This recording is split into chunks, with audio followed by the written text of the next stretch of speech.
Shalom, good people di dalam Kristus Yesus. Apa kabarmu? Seperti biasa, setiap hari Selasa dalam program Kamu Bisa bersama saya, Pastor Budianto Tan. Kesempatan hari-hari ini, kehidupan setiap orang digoncangkan, tapi Tuhan Yesus tetap baik. Seperti apa yang tertulis di Mazmur 103 ayat 2. Pujilah Tuhan, hai jiwaku, dan jangan lupakan segala kebaikannya. Banyak dari antara kita, kamu dan saya, sering lupa akan kebaikan Tuhan yang telah Tuhan berikan sepanjang waktu. Karena adanya kerikil dan badai besar dalam kehidupanmu. Kamu takut apa yang akan terjadi esok? Atau berpikir, apakah hari esok akan lebih baik? Perhatikan Mazmur 3 ayat 4 sampai dengan 7. Tuhan siap dalam segala hal, hadir untuk menolongmu walau di saat yang kamu rasa percuma. Hal yang perlu kamu lakukan adalah membangun kekuatan yang ada di dalam dirimu, sehingga setiap perubahan kecil, sedang maupun besar yang coba menghalau tidak akan pernah menggoncangkan kamu. Namun yang terjadi sebaliknya, karena fokus kita yang salah, yaitu malah mengingat kepedihan, luka, sakit hati, maupun kekecewaan yang dulu. Maupun mungkin saat ini kita lupa akan membangun kekuatan yang dari dalam kita. Sehingga yang terjadi adalah kamu semakin dilemahkan, dibuat tak berdaya, atau rasa-rasanya tidak sanggup menghadapi realita, sehingga mengecilkan Tuhan yang mampu menolong kamu di segala kondisi. Dalam kehidupan kita akan selalu menemui badai. Kamu tidak bisa menghindar. Badai memang terkadang merusak kehidupan kamu, mengacaukan agenda keseharian kamu. Kamu tidak bisa memilih badai kehidupan. Namun kamu dapat membangun kekuatan. Karena sifat badai tidak menetap selamanya. Artinya, itulah pengharapan bahwa badai tidak akan ada selamanya. Yang menjadi pertanyaan adalah, ketika kamu menghadapi badai maupun setelah hadapi, apakah membuat kamu semakin kuat atau sebaliknya membuat kamu buntung maupun malang? Itu tergantung bagaimana kamu membangun kekuatanmu. Melalui badai, ada banyak hal baik yang dapat kamu pelajari untuk mengungkap kelemahan kamu dan memperbaikinya di masa mendatang, sehingga menghasilkan kekuatan dan kebaikanmu. Sebagaimana Tuhan Yesus pun sudah memperingati akan adanya hujan, angin, dan badai. Ini untuk menguji dari dasar apa yang kamu bangun. Apakah sudah sesuai dengan yang seharusnya? Namun, kamu memang perlu waspada apabila kamu membangun dengan kecurangan.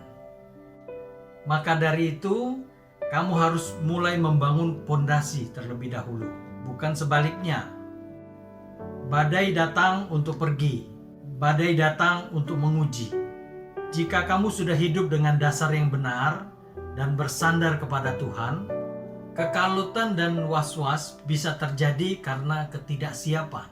Badai merupakan agen perubahan, di mana badai bisa mengubah kebiasaan lama kamu menjadi kebiasaan yang lebih baik. Namun, apakah kamu hanya berubah di saat badai? Atau kamu mempersiapkan diri terlebih dahulu sebelum adanya badai? Saat ini, kamu tahu, gereja konservatif berubah menjadi online service yang mungkin tidak pernah dipikirkan sebelumnya. Begitupun kehidupan kita harus lebih peka terhadap perubahan-perubahan kecil. Badai kehidupan juga seperti saringan, di mana melalui badai yang tadinya kita tidak tahu siapa yang benar-benar mengasihimu maupun yang berteman akan tersaring.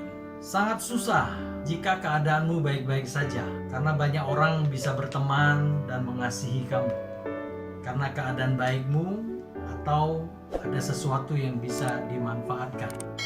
Sebaliknya, badai menyaring begitu bersih, di mana kamu bisa melihat mana toksik dan mana yang tidak. Artinya, sangat baik buat kehidupan kamu dan membuat kamu lebih berarti. Badai ini juga menghantarkan orang-orang lebih banyak berseru kepada Tuhan. Di mana ketika badai terjadi, banyak orang langsung berdoa, banyak orang minta pertolongan Tuhan. Ilustrasi yang sederhana, kamu yang naik pesawat pernah mengalami turbulensi. Apa yang kamu lakukan? Apa yang orang lain lakukan? Yaitu berdoa, karena mereka tidak bisa lompat dari pesawat hanya karena turbulensi. Bayangkan kehidupan kamu. Apa yang akan terjadi ketika badai itu datang? Yaitu membangun kekuatan yang dari dalam kamu dengan dasar kebenaran firman Tuhan. Sehingga ketika badai datang menerpa, kamu tidak rusak, jatuh maupun lemah. Namun sebaliknya, kamu tahu dari mana kekuatan itu berasal.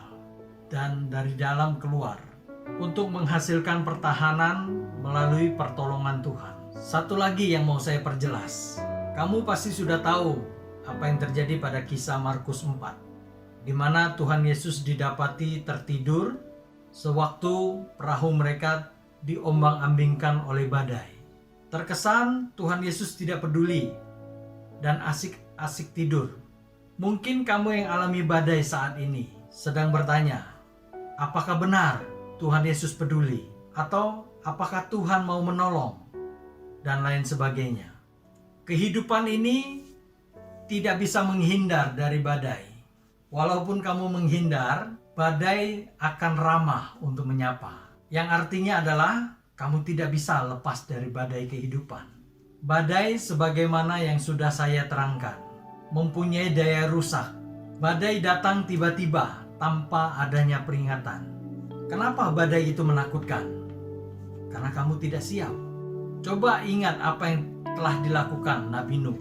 Ketika badai belum datang, ia terkesan gila dan tidak waras karena kesiapannya untuk menghadapi banjir besar. Banyak yang diselamatkan oleh karena kesiapannya. Apakah badai yang sedang kamu hadapi membuat kamu pusing karena ketidaksiapan? Bangunlah kekuatanmu sejak dini, peka terhadap perubahan. Sebagaimana Tuhan Yesus berkata, jadilah tenang karena Tuhan yang sudah memelihara kamu sejauh ini. Badai akan berlalu, berkat dan pengharapan akan terlihat seperti pelangi sehabis hujan. Kamu boleh waspada menghadapi badai ini, tapi kamu tidak boleh takut, apalagi sampai melemahkan kamu. Hidupmu jauh terpelihara oleh Tuhan Yesus.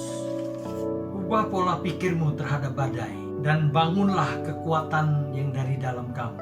Maka kamu akan menghasilkan yang namanya damai sejahtera. Walau di saat badai itu datang. Karena itulah super power dari Tuhan. Kamu bisa.